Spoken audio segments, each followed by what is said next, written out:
नमस्कार किसान भाइयों, स्वागत है आपका चैनल एग्री आकाश पे। किसान भाइयों, स्क्रीन पे आप देख रहे हैं मेरा धान जो कि मात्र 40 दिन का है और 40 दिन के धान में आप देख रहे हैं बहुत ही अच्छी मात्रा में कल्ले निकले हुए हैं। ये कल्ले मैंने कैसे इसमें निकाले हैं और आप भी इन कल्लों को अपने खेत में कैसे निकाल सकते हैं, वो भी कम समय में। तो इस वीडियो को आप पूरा देखिएगा। एग्री आकाश चैनल पे पहली बार आए हैं, चैनल को सब्सक्राइब कर लीजिएगा, क्योंकि इस चैनल पर मैं आपके लिए खेती बाड़ी से जुड़ी हुई ऐसी महत्वपूर्ण वीडियो बनाता रहता हूं।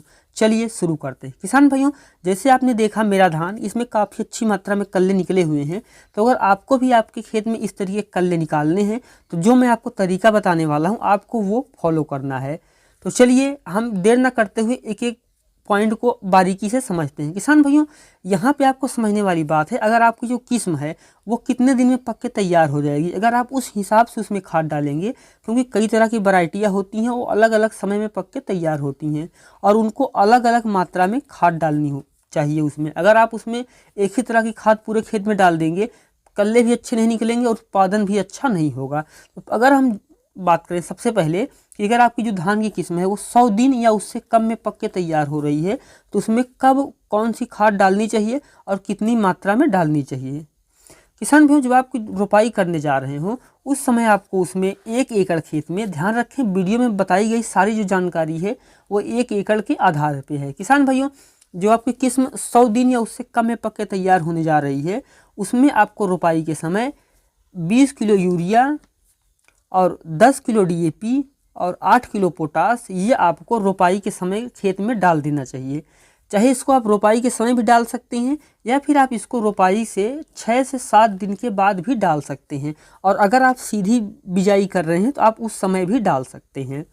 और इसमें हमें दूसरी खाद कब डालना है, जो हमारा जो धान है किसान भाइयों वो 35 दिन से 40 दिन की अवस्था पे हो, उस समय अब इसमें हम दूसरा खाद डालेंगे।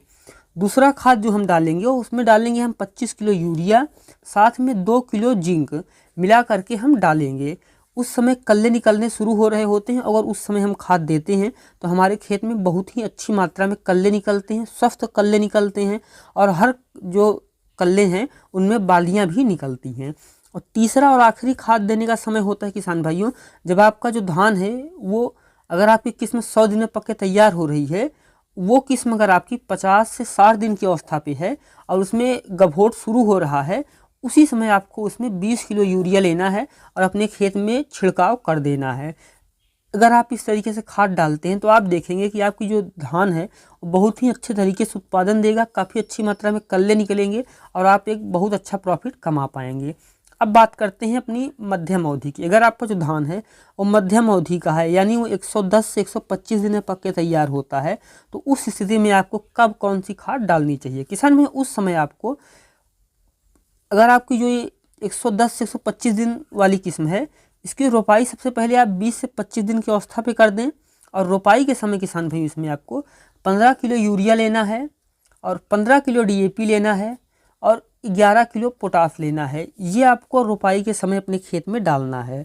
और दूसरी खाद इसमें हम डालेंगे जब आपका जो किसान भाइयों खेत है उसमें कल्ले निकलने शुरू हो जाएं, आपका जो धान है वो 45 से 55 दिन का हो, उस समय हम इसमें दूसरी खाद डालेंगे। दूसरी खाद के रूप में इसमें हम 20 किलो यूरिया और 4 किलो जिंक डालेंगे। अगर आपके पास केवल जिंक अकेले नहीं मिल सकती है तो आप जिंक सल्फेट का ही प्रयोग कर सकते हैं, लेकिन ध्यान रखें जिंक सल्फेट अगर आपको जिंक अकेले नहीं मिल रही है तभी प्रयोग करें, नहीं तो आप इसमें केवल जिंक ही डालें।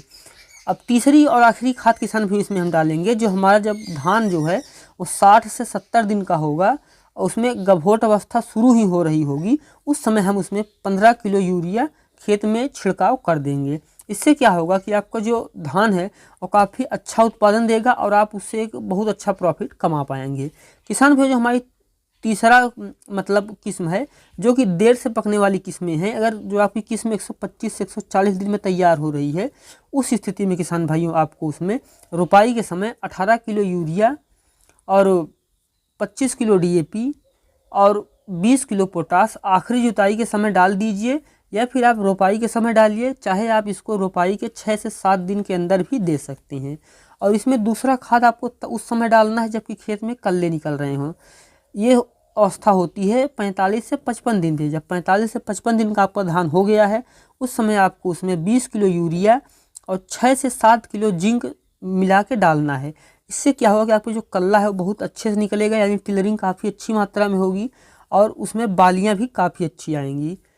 और जब आपको आखिरी खाद आपको डालनी है, जब आपका जो धान है वो 60 से 70 दिन की अवस्था पे हो, उसमें गभोट अवस्था शुरू हो गई हो, उस समय उसमें आपको 15 किलो यूरिया लेना है और उसको अपने खेत में डाल देना है। अगर आप वीडियो में बताई गई जानकारी के हिसाब से खाद डालते हैं धान की फसल में, तो आप देखेंगे कि काफ़ी अच्छा उत्पादन आप ले सकते हैं।